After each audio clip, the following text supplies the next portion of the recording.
Alright, so now we're outside the Merchant Hotel.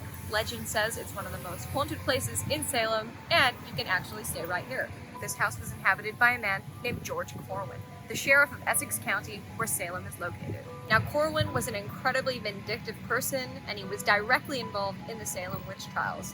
Specifically, he oversaw the execution of one of the male victims, a man named Giles Corey. Now, legend tells us that with his dying breath, Corey actually placed a curse on George Corwin. Maybe that's why, just 5 years later, at the age of 30, Corwin died of a heart attack. By the time of his death, George Corwin was one of the most hated men in Salem. His family worried that if he was buried in public, the people would dig up his body and desecrate it. So instead, they buried him in the basement of this house. Maybe that's why guests who stay at the Merchant here in Salem still claim they can feel George Corwin sitting on their chest, strangling them, and demanding that they confess. I don't think Jared and I are going to be checking in here anytime soon.